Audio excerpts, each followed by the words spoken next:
Nuestra última lección fue sobre el ayuno. Hoy, continuando con la exposición del Señor en el Sermón del Monte, vamos a estudiar lo que Él habla acerca de las posesiones materiales. Para ser un verdadero seguidor del Señor, Jesús debe ser el centro y el punto focal de todos los aspectos de nuestra vida. El Señor, en esta porción de Mateo 6, usó la ilustración de las posesiones materiales para presentar el punto que quería enfatizar a los judíos. Si logramos acumular para nosotros tesoros eternos en el cielo, será porque ponemos todo nuestro corazón en el asunto. Leamos lo que el Señor dice en Mateo 6, verso 19 en adelante. No os hagáis tesoros en la tierra, donde la polilla y el orín corrompen y donde ladrones minan y hurtan, sino haceos tesoros en el cielo, donde ni la polilla ni el orín corrompen y donde ladrones no minan ni hurtan. Porque donde esté vuestro tesoro, allí estará también vuestro corazón. La lámpara del cuerpo es el ojo. Así que, si tu ojo es bueno, todo tu cuerpo estará lleno de luz. Pero si tu ojo es maligno, todo tu cuerpo estará en tinieblas. Así que, si la luz que en ti hay es tinieblas, ¿cuántas no serán las mismas tinieblas? Ninguno puede servir a dos señores, porque o aborrecerá al uno y amará al otro, o estimará al uno y menospreciará al otro. No podéis servir a Dios y a las riquezas. Ahora, en lo que acabamos nosotros de leer en estos versos, es lo que el Señor quiere enseñarles y exhortarles a los judíos con respecto a los bienes materiales, a las posesiones materiales. Y lo primero que empieza diciéndoles a ellos es cuál es el verdadero tesoro. Versos 19 al 21 les dice: no se hagan tesoros en la tierra, sino que se hagan tesoros en el cielo, y que donde esté el tesoro, allí estará el corazón de ellos. Para aquellos que han estado conmigo en clases anteriores, y particularmente cuando estábamos en la serie de cómo estudiar la Biblia, en esta frase, o en lo que el Señor dice aquí en el verso 19 y 20, encontramos una figura de lenguaje que se llama elipsis. Espero que la recuerden, mis hermanos, porque estuvimos hablando bastante acerca de esta figura de lenguaje. La elipsis de el no y el si no. No me voy a extender en la lección de esta noche porque ya habíamos estudiado en buena parte, y es más, los invito para que, si lo quieren repasar, recuerden que esta lección de la elipsis usted la encuentra en el canal de YouTube del Ancla del Evangelio. Pero haciendo una pequeña recordación, recordemos que entender cómo interpretar correctamente una elipsis es extremadamente importante por tres razones. Uno, nos ayudará a entender cientos de versículos más exactamente y más rápidamente. Segundo, nos ayudará a entender una cantidad de argumentos bíblicos falsos. Y tercero, nos ayudará a poner más énfasis en los lugares correctos que donde pudiéramos colocarlo en caso contrario. Por eso les animo, hermanos, cuando tengan la oportunidad, a que repasen la lección de la elipsis en la serie de cómo estudiar la Biblia y que se encuentra grabado en video en el canal de El Ancla del Evangelio en YouTube. Bueno, estas son las 3 razones de entender cómo interpretar correctamente una elipsis. Ahora, ¿qué es elipsis? El diccionario de figuras de dicción del señor Bullinger dice que el vocablo elipsis procede del griego elepsis, que es omisión interior. Esta figura se llama así porque existe en la frase un hueco a causa de la omisión de una o más palabras, pero que no son necesarias para el sentido de la frase. Esta omisión no se debe a mengua de concepto o a indolencia u otra circunstancia accidental, sino que se lleva a cabo adrede a fin de que no tengamos que pararnos a pensar o a poner de relieve la palabra omitida, sino que tengamos tiempo para prestar la debida atención a las otras palabras que precisamente por dicha omisión adquieren mayor relieve. La clase particular, recuerden que había comentado, hermanos, que en el libro del señor Bullinger, Diccionario de Figuras de Dicción, dedica más de 150 páginas a esta figura.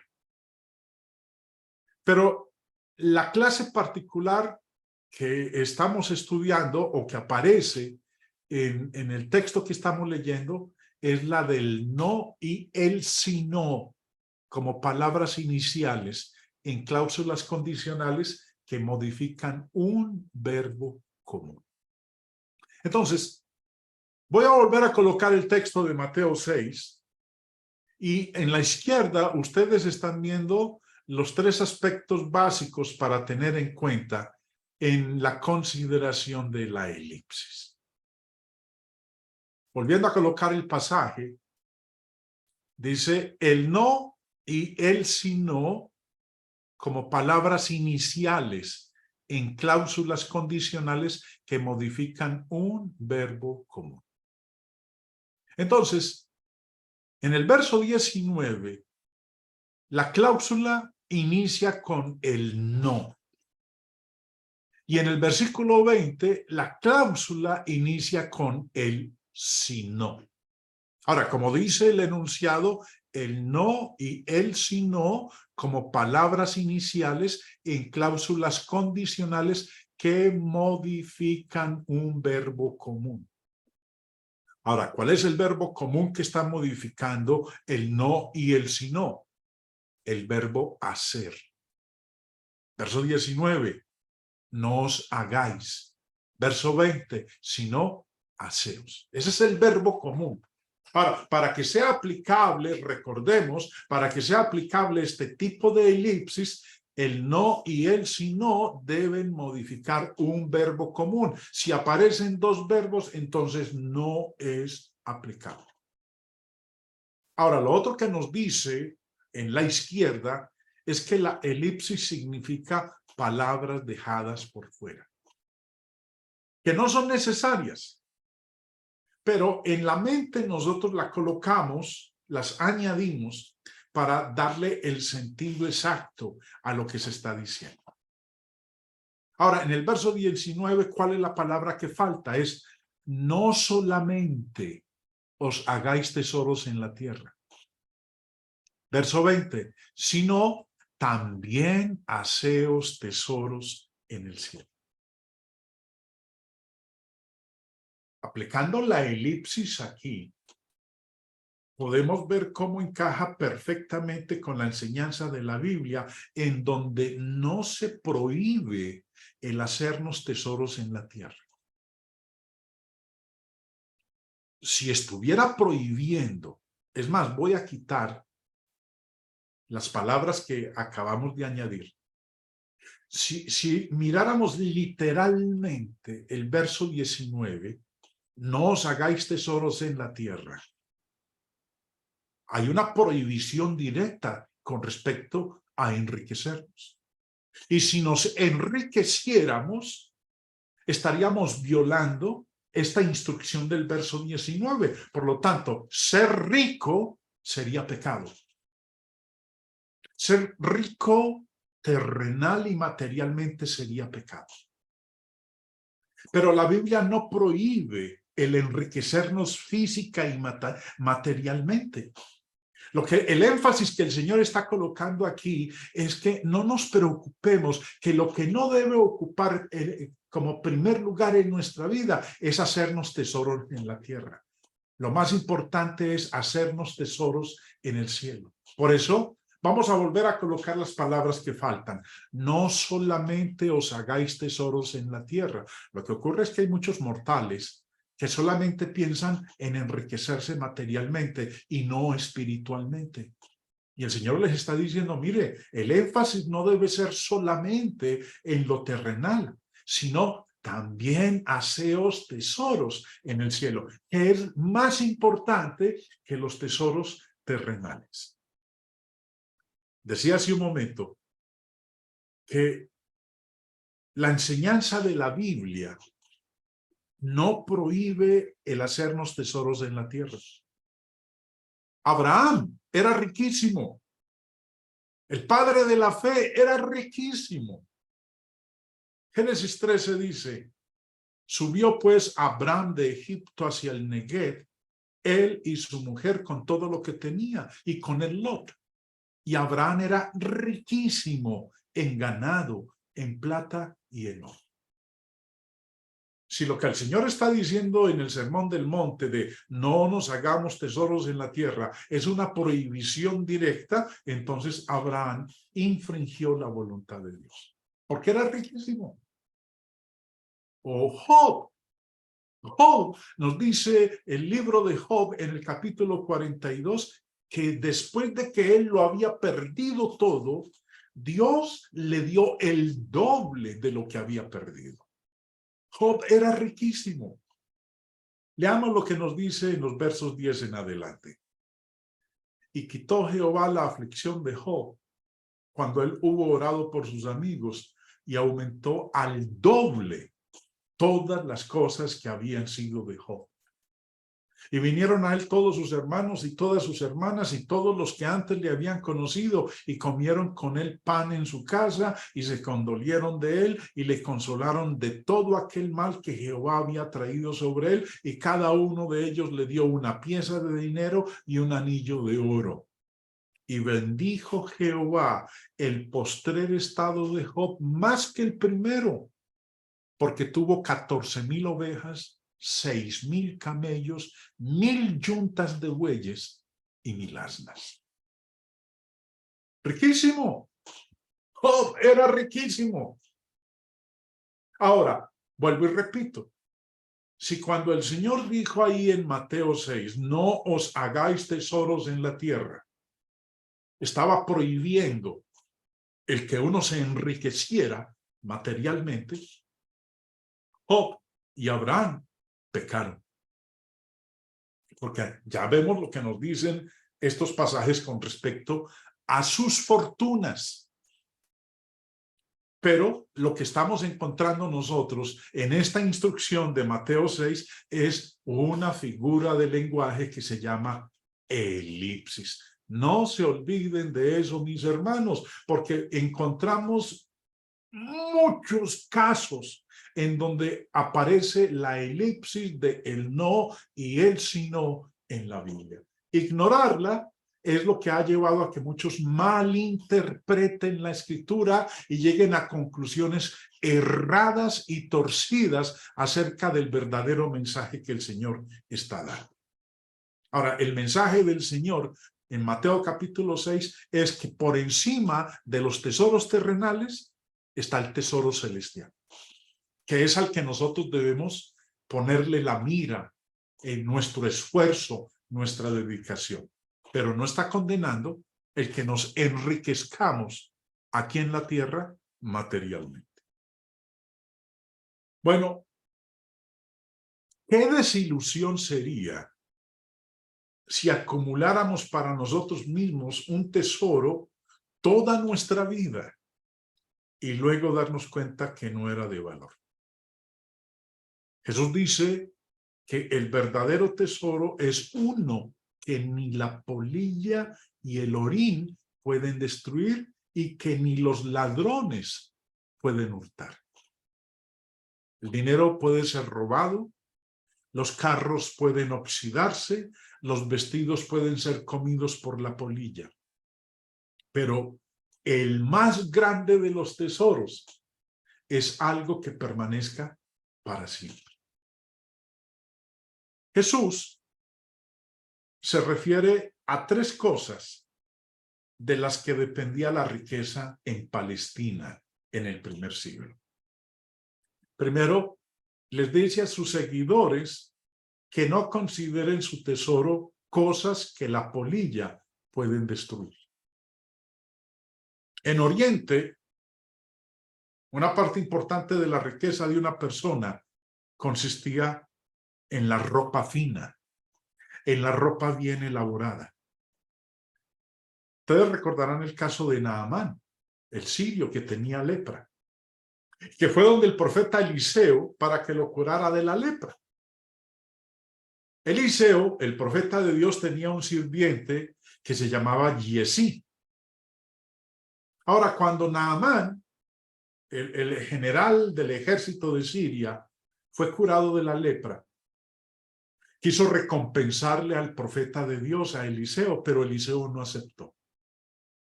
Y después de que él se marchó, el siervo de Eliseo, Giesí, fue a buscarlo sin la autorización del profeta Eliseo.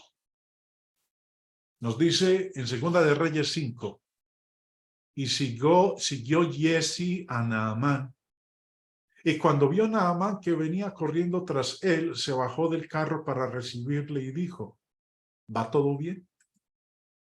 Y él dijo, bien. Mi señor me envía a decirte, eso es falso.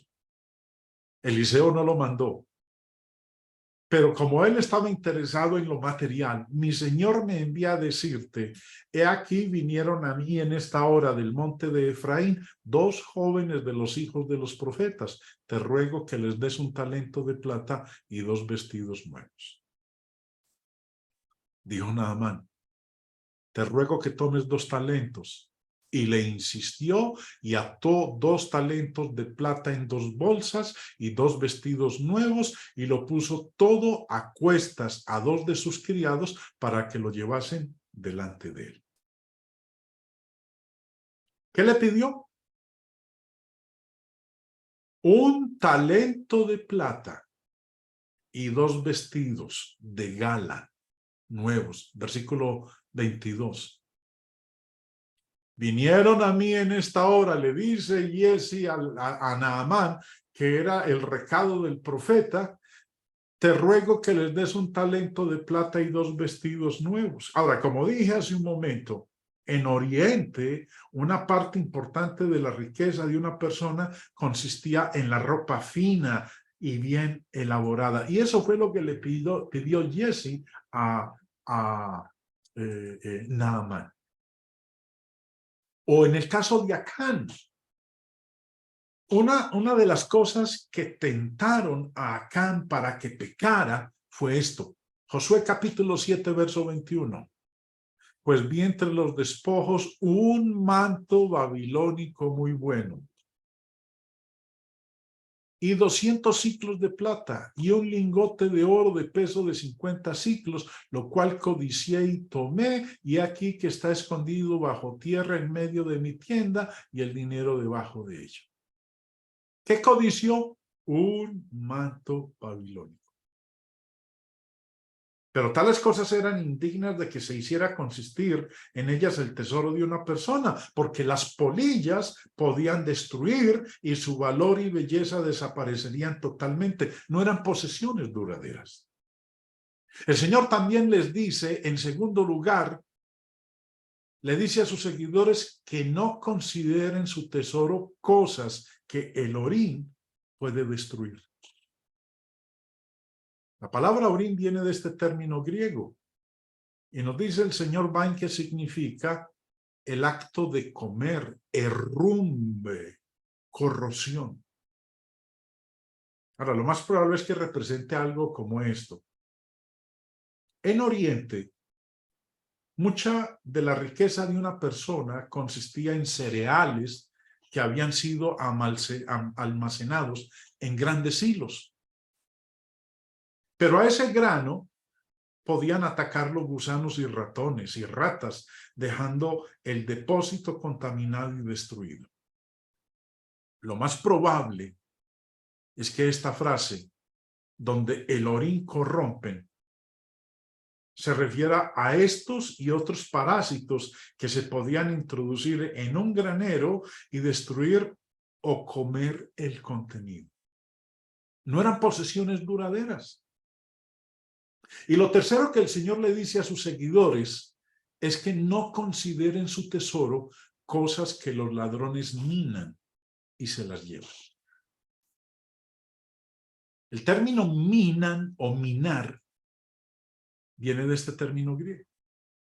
Y nos dice el señor Bain que significa cavar a través. Se usa del acto de ladrones al minar para penetrar en una casa. En su comentario, el señor Barclay dice al respecto: en Palestina, las paredes de muchas casas estaban hechas de adobes y se podían perforar fácilmente, aunque las de los ricos, que es de las que se habla aquí, eran más sólidas y requerían más industria en los ladrones. Aquí se hace referencia al que ha almacenado en su casa cosas de valor y descubre al volver un día que los ladrones han hecho una excavación y se han llevado su tesoro. No eran posesiones duraderas si estaban a merced de la intervención de cualquier ladrón emprendedor. Si una persona es prudente, edificará su felicidad sobre las cosas que no puede perder y que son independientes de los azares y avatares de la vida. Una persona cuya felicidad dependa de cosas así está condenada a una desilusión trágica. Cualquier persona cuyo tesoro consista en cosas está abocada a perderlo, porque las cosas no son estables ni duran para siempre. Nuestra vida se echará a perder si el tesoro que guardamos es el de la tierra. El Señor dijo: haceos tesoros en el cielo. Lo más importante son los tesoros celestiales, están por encima de los tesoros terrenales. El Señor está poniendo énfasis con esta elipsis del no y el sino. El énfasis debe estar en los tesoros celestiales, en lo espiritual, no en lo material, no en lo físico, no en lo terrenal, porque eso es pasajero. Y dice en el verso 21, porque donde esté vuestro tesoro, allí estará también vuestro corazón. Si nuestro corazón está en el lugar incorrecto, estaremos perdidos. Si nuestro tesoro en la vida es esta tierra y equivocamos nuestro corazón, estaremos en el lugar equivocado. Nuestra vida, hermanos, se echará a perder si el tesoro que guardamos es el de la tierra. Y ese tesoro se puede perder y se pierde. Si descubrimos y guardamos el verdadero tesoro de nuestro corazón, estaremos bien con Dios y estaremos seguros con Dios. Por eso el Señor decía: no se hagan tesoros en la tierra. Háganse tesoros en el cielo. porque allá no hay polilla, allá no hay orín, allá no hay como que se corrompa, allá no hay ladrones que se lo roben, que abran o excaven en las paredes o en la tierra para hurtarlo. Donde esté vuestro tesoro, allí estará también vuestro corazón. Luego de hablarles de esto, de las posesiones materiales, entonces el Señor les habla del ojo, de la visión. Versículos 22 y 23. La lámpara del cuerpo es el ojo. Así que, si tu ojo es bueno, todo tu cuerpo estará lleno de luz. Pero si tu ojo es maligno, todo tu cuerpo estará en tinieblas. Así que, si la luz que en ti hay es tinieblas, ¿cuántas no serán las mismas tinieblas? La cantidad de luz que penetra en una habitación depende del estado de la ventana por la que tiene que pasar. Así que, dice el Señor, la luz que penetre en el corazón y alma y ser de una persona depende del estado espiritual del ojo por el que ha de pasar. Porque el ojo es la ventana del cuerpo. Es decir, es la ventana de toda persona. La opinión que tengamos de la gente dependerá de la clase de ojo con la que la miremos. Y también hay ciertas cosas obvias que pueden cegar o deformar nuestra visión. Una de ellas, el prejuicio. El prejuicio puede deformar nuestra visión. No hay nada que destruya el juicio de una persona tanto como el prejuicio. Le impide formarse el juicio claro, el juicio razonable, lógico, que debe formarse todo ser humano. El prejuicio ciega igualmente a los hechos y a su significado. Otra cosa que ciega, que puede cegar o deformar nuestra visión son los celos. Muchos matrimonios y muchas amistades han naufragado en el abismo de los celos, que deforma incidentes perfectamente inocentes, haciéndolos parecer como acciones culpables, y de esa manera cegando la visión a la verdad y a los hechos. Otra cosa que puede cegar o deformar nuestra visión, la presunción. La presunción afecta doblemente la visión humana porque nos hace incapaces de vernos a nosotros mismos como somos en realidad e incapaces de ver a otros como realmente son. En Deuteronomio, en el texto que vamos a leer a continuación en el capítulo 15, habla del deber de prestarle a un hermano que tiene necesidad.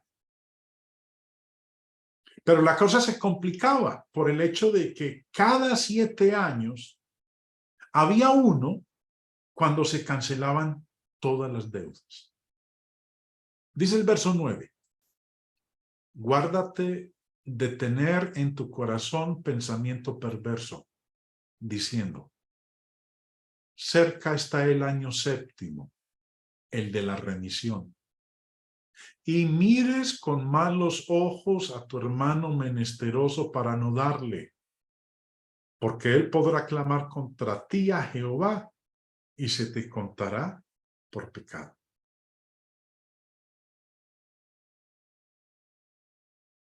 Como dice aquí en el verso 9, podía ser que estuviera cerca ese 7º año y que un hombre calculador se negara a ayudar, o no fuera que otro se aprovechara del 7º año para no devolver su deuda. Por eso la ley establecía lo que estableció en este versículo 9.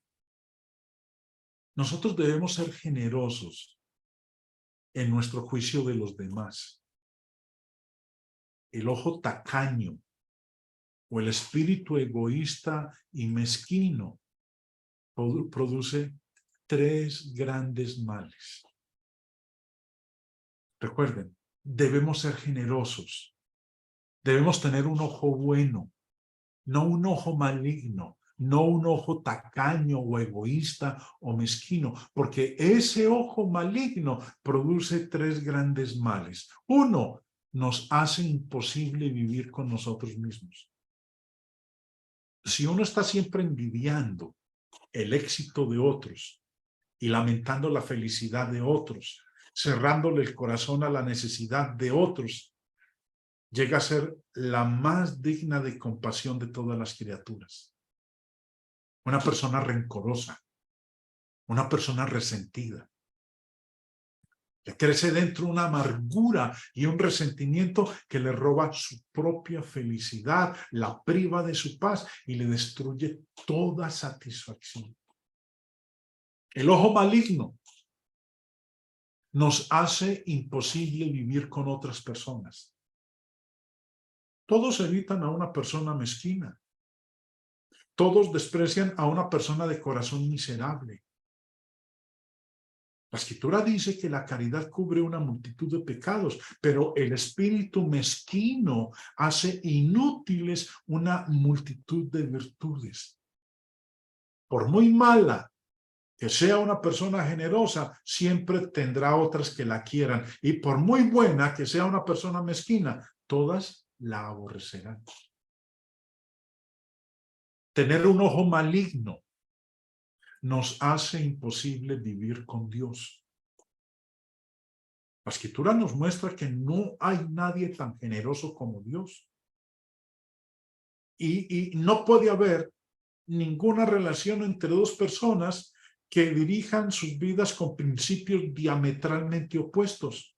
No puede haber ninguna relación entre el Dios que tiene el corazón inflamado de amor y la persona que lo tiene congelado de mezquindad.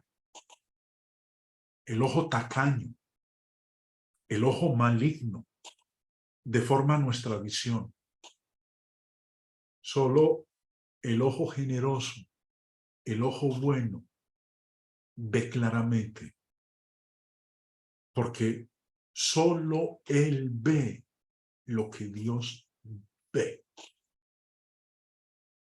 Ahora, finalmente, el Señor dice en el verso 24,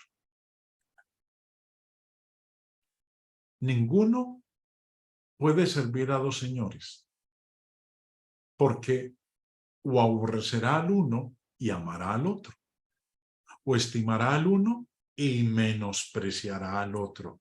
No podéis servir a Dios y a las riquezas. La segunda regla de nuestro Señor es que le demos a este verdadero tesoro nuestro total esfuerzo. Él dice, no podéis servir a Dios y a las riquezas. Ninguno puede servir a 2 señores porque aborrecerá al uno y amará al otro. Para los que vivían en el mundo antiguo, esto que el Señor dice en este verso 24 era todavía más gráfico que para nosotros. El Señor dice servir. Ninguno puede servir a 2 señores. El término servir viene de este término griego y nos dice el señor Bain en su diccionario que significa servir como esclavo, ser esclavo. Ninguno puede servir como esclavo. Ninguno puede ser esclavo de 2 señores. Así lo dice. A 2 señores. El término señores viene del término griego kurios y nos dice el señor Bain que significa amos, se traduce amos, denota absoluta propiedad. Nadie puede ser esclavo de dos amos. Recuerden, el término servir, del cual está hablando aquí, quiere decir servir como esclavo, ser esclavo. Nadie puede ser esclavo de dos amos. El señor Barclay, en su comentario de este término servir y señores, explica lo siguiente. Para entender todo lo que esto quiere decir e implica, debemos recordar dos cosas sobre los esclavos en el mundo antiguo.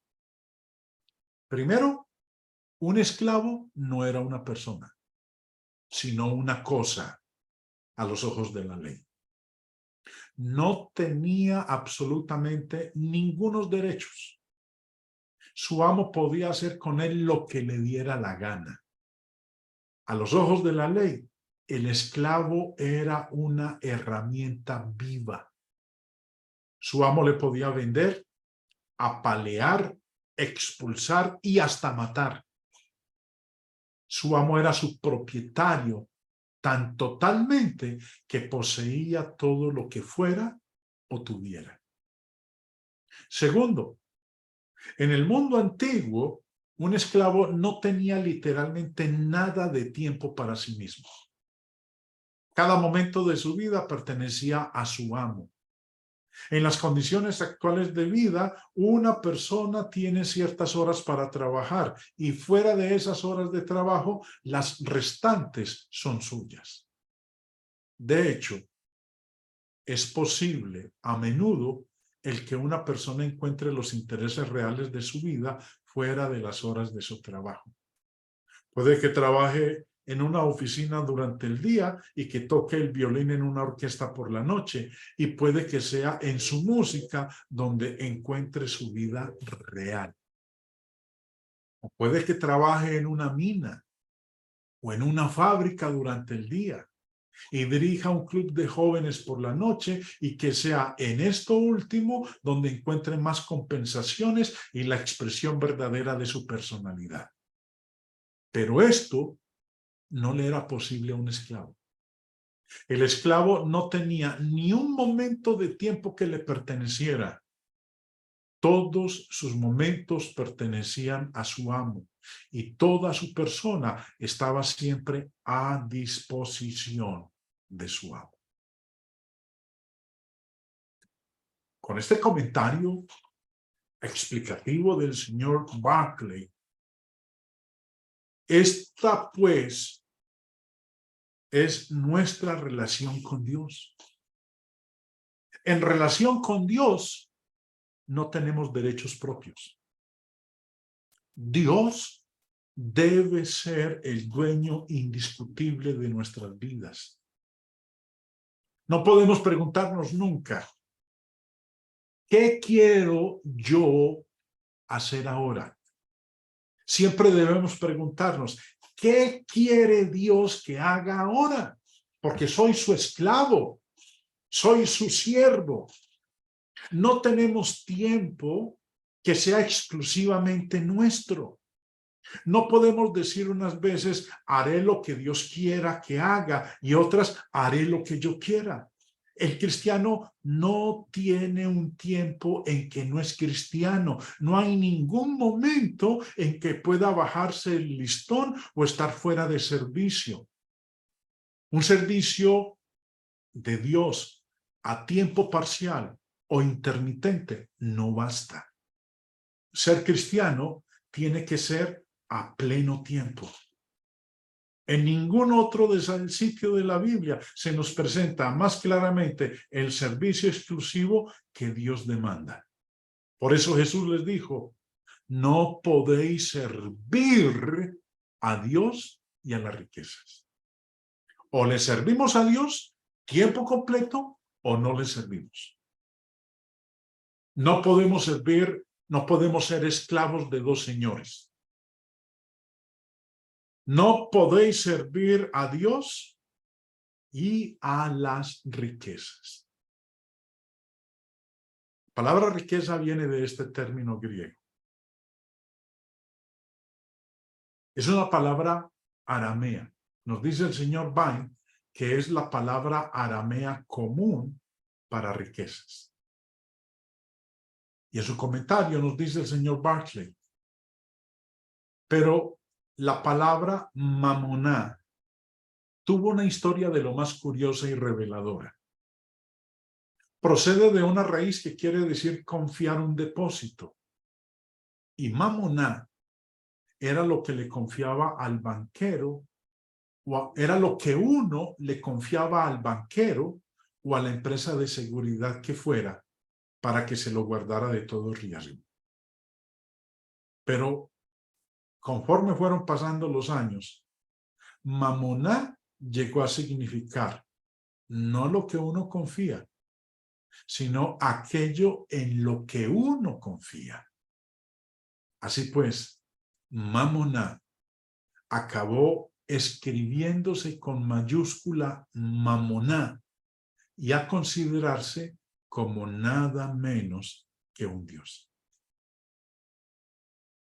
La historia de esta palabra, como nos lo explica aquí el señor Barclay, muestra bien a las claras que las posesiones materiales pueden llegar a usurpar un lugar en la vida que no estaba programado que ocupara.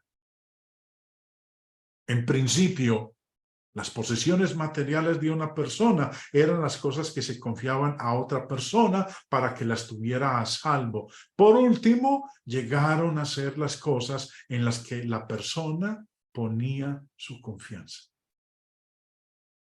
No se puede describir mejor el Dios de una persona que diciendo que es el poder en el que confía. Y cuando se pone la confianza en las cosas materiales, estas se han convertido en su apoyo. No en su apoyo, sino en su Dios. Hermanos, para obtener el tesoro de Dios, el más grande en el mundo, Dios siempre debe venir primero. No se debe permitir que nada interfiera con nuestra búsqueda del tesoro que queremos encontrar. Porque como dijo el Señor, donde esté vuestro tesoro, allí estará nuestro corazón. Dios les bendiga.